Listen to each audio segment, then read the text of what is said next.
Hello दोस्तों, बहुत स्वागत है आपका अपने YouTube चैनल प्रमीर क्लासेस पे। मेरा नाम है स्वाति सिंह और हम यहाँ करते हैं डीएलएड फर्स्ट सेमेस्टर मैथ को डिस्कस, जो हमें यूपी टेट और सीटेट में भी हेल्प करेगा।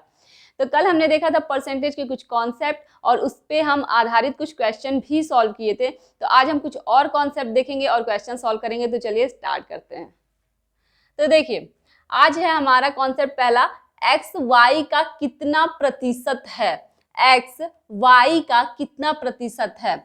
तो x को हम अंश में लिखेंगे जिसको पूछेगा, और किसका कितना प्रतिशत है मतलब y का, तो किसका कितना प्रतिशत है तो उसको हम आधार में मतलब हर में लिखेंगे।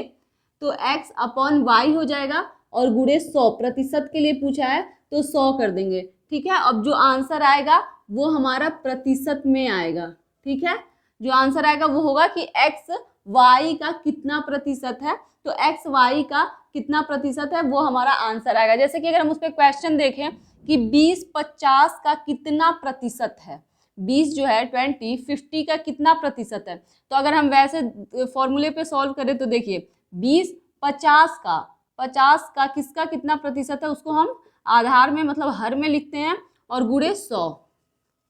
तो देखिए 20-50 का कितना प्रतिशत है, इसको हम सॉल्व करेंगे जब, तो 0 से 0 कैंसिल, 5 दूनी 10 और 0, तो यहाँ हो जाएगा 5 दूनी 10 और 0, तो 20 दूनी 40। ठीक है, प्रतिशत, यानी कि 20 जो है वो 50 का 40% है। वैसे ही अगर हम नेक्स्ट क्वेश्चन अपना देखिए कि 1550 3000 का कितना प्रतिशत है। तो 1550 पूछा है कितना प्रतिशत है, तो 1550 को हम अंश में लिखेंगे और हर में हम लिखेंगे किसका कितना प्रतिशत है। तो 3000 को हम हर में लिखेंगे और गुणे 100। तो देखिए 2 0 से 2 0 कैंसल, 1 0 से 1 0 कैंसल। अब देखिए 3 से अगर हम इसको डिवाइड करें तो 3 5 15, फिर बचेगा 5, 3 1 कम 3, फिर बचेगा 2, तो 0 लगाएंगे तो 2 बचेगा, तो वो इस दशमलव लगाते ही 1 0 बढ़ जाएगा, 2 6 18%। ठीक है, ये 666 जाता चला जाएगा तो हम वहाँ पे 6.66% लिख सकते हैं। ऐसे ही हम अगर नेक्स्ट देखें अपना क्वेश्चन, तो देखिए 720 कितना प्रतिशत है 400 का। तो 720 400 का कितना प्रतिशत है। तो देखिए 400 का कितना प्रतिशत है, तो हम 0 से 0 कैंसल। ठीक है, अब देखिए 4 एकम 4 और उसके बाद से 3 हासिल बचेगा, तो 4 8 32।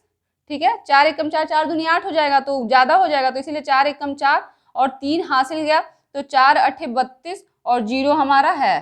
ठीक है, तो अब देखिए ये 180% है। तो देखिए आप देख भी रहे हैं कि 400 कम है 720 से, तो यानी कि 720 400 का अधिक होगा, 100 से अधिक होगा। अगर यहाँ हम 400 लिखते हैं तो 100% होता, 400 का 100% होगा, तो उससे अधिक जो जाएगा तो 100% से आगे जाएगा, तो देखिए 180% है। ठीक है, तो 720 400 का 180% होगा। तो चलिए और भी क्वेश्चंस देखते हैं। तो नेक्स्ट क्वेश्चन देखिए, एक विद्यालय में 1100 विद्यार्थी हैं, उनमें से 20% छात्राएं हैं, छात्रों की संख्या निकालिए।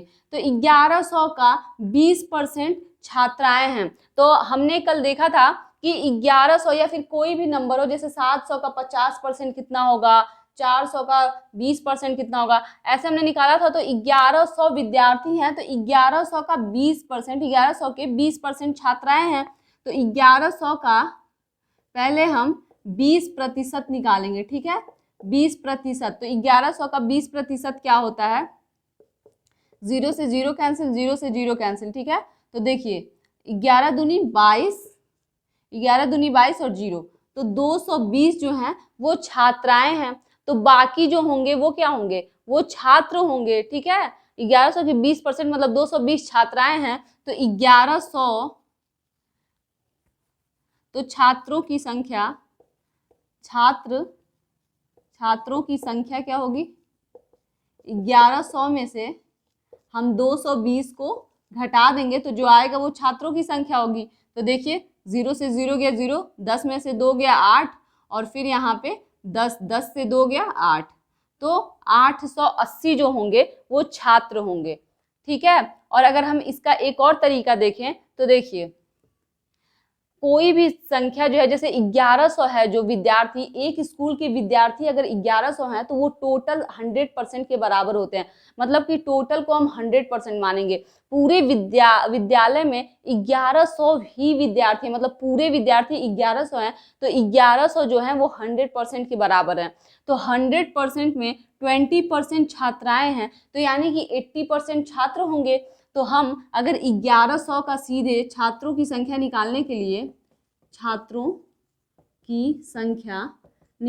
लिए, अगर हम 1100 में सीधे 1100 का 80% निकालें तो ये छात्र की संख्या है, क्योंकि 20% तो छात्राएं हैं। तो 1100 का 80% क्या होगा, 0 से 0 कैंसिल कर देते हैं। तो देखिए 11 8 88 और एक 0, तो ये छात्रों की संख्या है। तो 880 ये भी आया, 880 ये भी आया। तो ये हम पहले छात्राओं की संख्या निकाल के टोटल से घटाते हैं, और ये हम सीधे छात्रों की संख्या निकालते हैं कि 20% अगर छात्राएं हैं तो 80% छात्र होंगे। 100% लेके चलते हैं टोटल, ठीक है। वैसे ही नेक्स्ट क्वेश्चन अगर देखिए आप, तो राम अपने वेतन का 500 रुपए का 60% मतलब 60% व्यय करता है, तो राम का व्यय क्या होगा। तो 500 का 60% व्यय करता है, तो इसका तो सीधे सीधे निकालना है कि 500 का 60% व्यय करता है, तो इसको बस रुपए में निकाल देना है। 0 से 0 कैंसिल, 6 5 30 और एक 0, ठीक है। तो यानी कि वो 300 रुपए व्यय कर देता है, ठीक है। तो चलिए और भी क्वेश्चंस देखते हैं। तो देखिए हमारा नेक्स्ट क्वेश्चन क्या है, वह संख्या जो 500 से 20% अधिक है। 500 से 20% अधिक है। तो देखिए अधिक और कम में हम ऐसे भी कर सकते हैं कि 100 में हम 20, मतलब जितना अधिक है उतना ऐड कर देते हैं। अगर कम देता तो 100 में हम उतना परसेंट घटा के लिखते हैं। जैसे कि देखिए, एक तो मेथड ये है कि 500 का 20% अधिक है, तो 500 का पहले हम 20% निकालेंगे कि कितना होता है, ठीक है। तो 20% क्या होगा, 20 एकम 20 और 20 पच्चे 100, फिर 5 से ये चला जाएगा, 5 एकम 5 0, ठीक है। तो 100 अधिक है, तो हम क्या करेंगे कि कितनी अधिक है, तो हम 100 अधिक है, ठीक है। वह संख्या जो 500 से 20% अधिक है, तो 500 से 20% जो अधिक होगी तो 100 हम ऐड कर लेंगे, 20% यही है, तो 600 हो जाएगा। 600 जो है वो 500 से 20% अधिक होगी। या फिर हम ये कर सकते हैं कि जो मैंने कहा कि 500 है और 20% अधिक है, तो हम 100 में 20 को ऐड कर लेंगे, ठीक है। तो 120 हो जाएगा, तो हम 120% सीधे निकालेंगे, ठीक है। 120% निकालेंगे, 120 बट्टा 100। तो अब देखिए 0 से 0 कैंसिल हो जाएगा, फिर 12 25 60 और 0 600, तो ये डायरेक्ट आएगा, ठीक है। तो देखिए जैसे कि 20% अधिक है, या फिर हम कहेंगे कि 20% की वृद्धि हो गई किसी भी चीज में, तो हम सीधे जब वृद्धि होती है या अधिक होता है तो हम 100 में 20 को, मतलब 100% में 20% को ऐड करके और सीधे डायरेक्ट मतलब उतना परसेंट निकाल लेते हैं। या फिर आप ये भी कर सकते हैं कि 500 का पहले 20% निकालेंगे और फिर 500 में उतना जोड़ेंगे, तो उतना उसका उतना मतलब अधिक होगा। फिर नेक्स्ट क्वेश्चन अगर देखें कि एक नगर की जनसंख्या 2% बढ़ती है, यदि इस समय उसकी जनसंख्या 1,25,000 है तो 2 वर्ष बाद कितनी होगी। तो देखिए इसमें आपको ये मेथड बहुत इजी कर देगा इस क्वेश्चन को। इससे आप करेंगे तो आप कंफ्यूज हो जाएंगे कि आप 2 बार 2% बढ़ा के निकालेंगे, फिर जोड़ेंगे, फिर 2% निकालेंगे। तो अगर हम उससे देखें तो देखिए पहले तो दिया है कि इस समय, मतलब मान लीजिए कि इस समय अगर इसकी जनसंख्या 1,25,000 है, तो बोला है कि 2 वर्ष बाद, ठीक है। 1 वर्ष यहाँ पे जो जनसंख्या आएगी उसका भी फिर इस पे भी 2% बढ़ेगा, ठीक है। तो फिर यहाँ पे उसकी जनसंख्या क्या होगी, एक बार बढ़ के इतना, फिर दूसरी बार बढ़ के कितना होगा, जब 2% बढ़ता है तो यानी कि इसका भी 102% हो जाएगा टोटल जनसंख्या का। तो यहाँ पे जो आएगा आपका वो 102% होगा, ठीक है। फिर यहाँ पे जो जनसंख्या होगी उसका 102% वो यहाँ पे आएगा, ठीक है। तो देखिए अगर हम क्वेश्चन सॉल्व करें तो हम लिख सकते हैं कि 1,25,000 का 2% बढ़ता है, यानी कि हम 100 में 2% को जोड़ेंगे तो 102/100, ठीक है। और फिर देखिए ये 1 साल बाद की जनसंख्या आएगी, तो जो 1 साल बाद ये जनसंख्या आएगी, फिर दूसरे मतलब इस पे भी 2% जनसंख्या बढ़ेगी, तब 2 साल बाद वाली जनसंख्या आएगी। तो देखिए 1,25,000 अभी की जनसंख्या, मान लीजिए अभी अभी उस नगर की जनसंख्या 1,25,000 है, तो 2% जब बढ़ती है 1 साल बाद, तो 1 साल बाद जो जनसंख्या आएगी वो इतनी आएगी, 2% बढ़ा के, ठीक है। और फिर दूसरे साल इसका 2% बढ़ा के और भी जनसंख्या आएगी जो दूसरे साल आएगी, ठीक है। तो ये 1 साल की जनसंख्या है, फिर इसका हम 2% अगर बढ़ा के लिखें तो 102/100, ठीक है।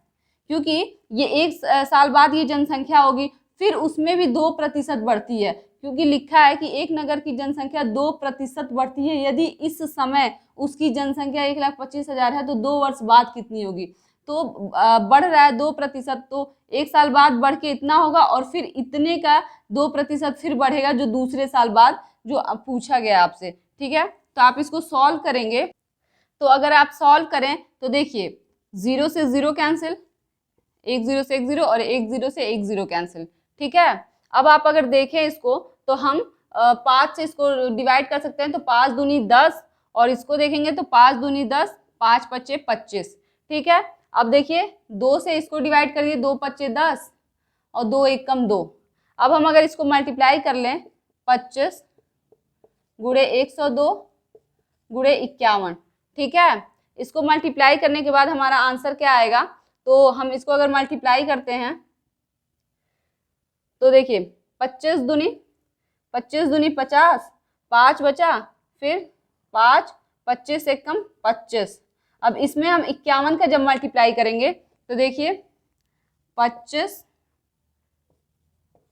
इसमें हम 51 से अगर मल्टीप्लाई करते हैं तो 2550, ठीक है। फिर 5 0 0, 5 पच्चे 25, 2 हासिल, फिर 5 पच्चे 25, 26 27, 2 हासिल, 5 दूनी 10, 10 2 12, ठीक है। 0 5 5 5 10, और फिर एक हासिल बचा, 7 2 9 1 10, फिर एक हासिल बचा, 3 1, मतलब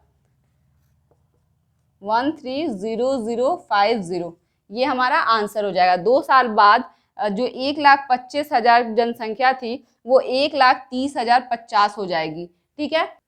तो आज हमने परसेंटेज के कुछ कॉन्सेप्ट को क्वेश्चन के थ्रू सीखा, और कुछ बचे हुए कॉन्सेप्ट को कल सीखेंगे, और उसके बाद से हम प्रीवियस ईयर क्वेश्चन सॉल्व करेंगे। तो आप जो कॉन्सेप्ट सीख चुके हैं आज और कल में, तो उस पर आप क्वेश्चन प्रैक्टिस कर सकते हैं। तो अगर आपको वीडियो अच्छी लग रही है, यूजफुल लग रही है, तो लाइक करें, दोस्तों को शेयर करें और चैनल को सब्सक्राइब कर दें। तो मिलते हैं अपने नेक्स्ट वीडियो में। Thank you so much.